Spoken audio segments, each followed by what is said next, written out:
Well, the wait is finally over. After 3.5 years, we finally got an announcement trailer for the next Super Robot Wars game, titled Super Robot Wars Y. As this was just the announcement, we honestly didn't get much in this preview, much less than we normally do, so I'm expecting hype to ramp up as they reveal more over the next few months. That being said, let's have a quick overview of this trailer. There's still a lot to be excited for, and the potential is huge. We'll also be going over some screenshots shared on Nintendo's site that gives us an in-game look at things, as well as the collector's edition that was also revealed. With all that out of the way, let's get into it. Not a whole lot to go over for the beginning stuff. Usual hype Super Robot Wars trailer things, world is on the edge of hope, etc. So let's get into the featured series.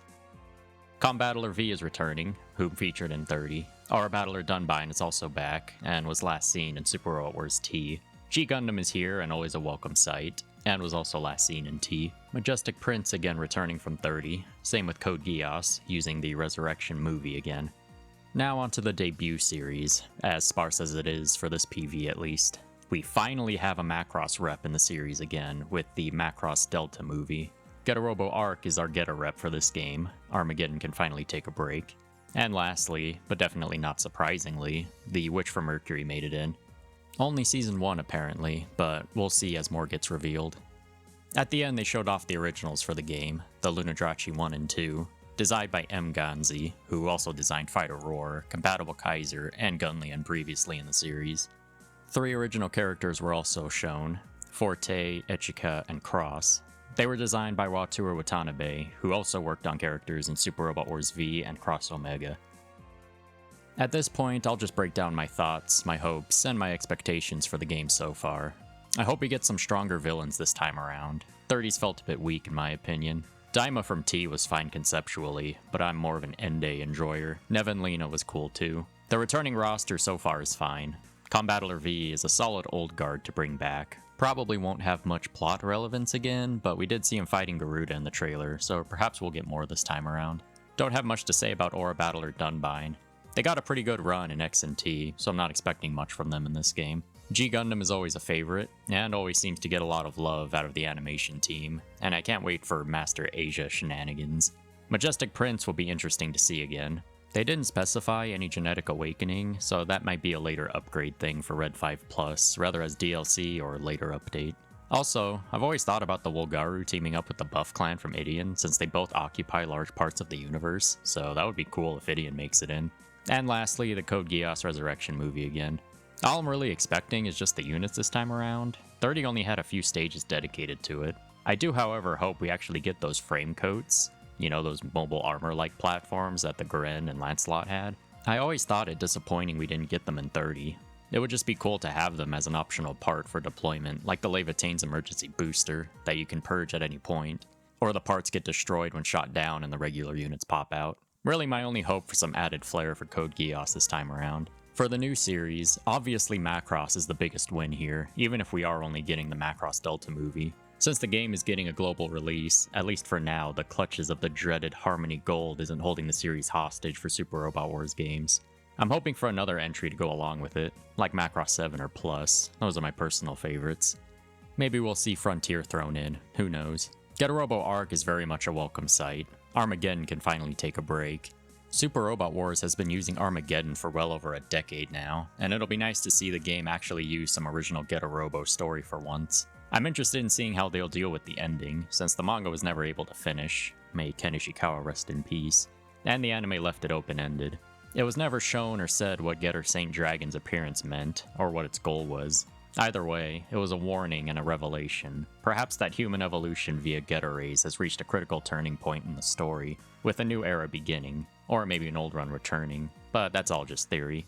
Moving on to the Witch from Mercury. As unsurprising as this inclusion is, with the Witch from Mercury's explosive popularity, this is also huge for the game. They only specified Season 1, so the theory right now is that the game may be multiple parts, such as the Alpha or Z games.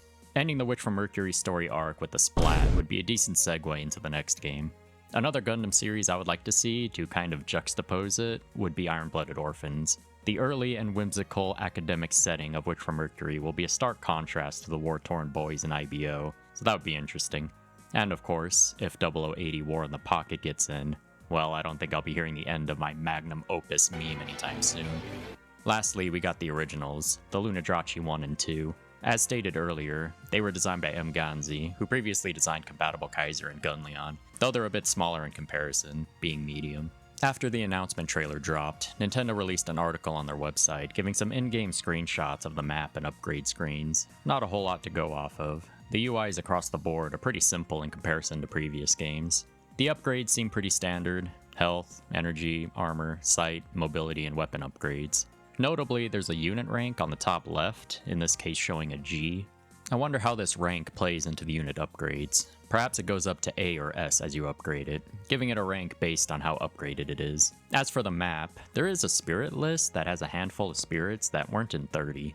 I did an AI translation, as well as having it compare with Super Robot Wars 30 spirits, so take these with a grain of salt, but it seems we'll be getting some additional spirit commands in this game, whether they're returning from older games or being brand new. If anyone has more insight on these, please leave a comment, I would appreciate it. In regards to other gameplay systems, I hope they expand upon the mission select they had in Super Robot Wars 30. It had its flaws, but they can definitely refine it. They could keep the main story a linear affair, and only have the mission select for side missions that you can do between the main story missions. 30 was a bit ambitious with giving you a choice in which main story stages to choose from at times, or giving you units early for doing certain missions. I think if they scaled that back, streamlined the main story like the old games, but gave you those side missions in a separate mission select system, that would appease both sides. Give me your thoughts on this, I'd love to hear it.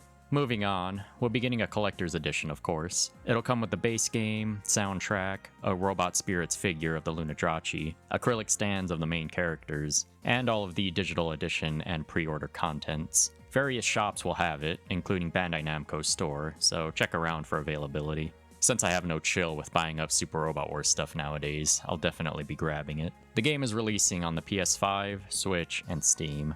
The PS5 and Switch will have these collector's editions. Unfortunately, no PS4 release. Honestly, I don't imagine it would have been that hard to put it on there too, considering the architecture on both are mostly the same. But it is what it is. Let me know what you'll be picking it up on, or if you'll be snagging that sweet collector's edition. And that's about all I got for this video. The wait has been long and hard, but we're finally getting another game in this beloved series. No matter how it turns out, I will do my best in creating content for it and spreading the love, so I hope you'll stick around for it. Consider subscribing if you haven't already, I would greatly appreciate it. Like and share the video if you enjoyed it, and I'll see you in the next one.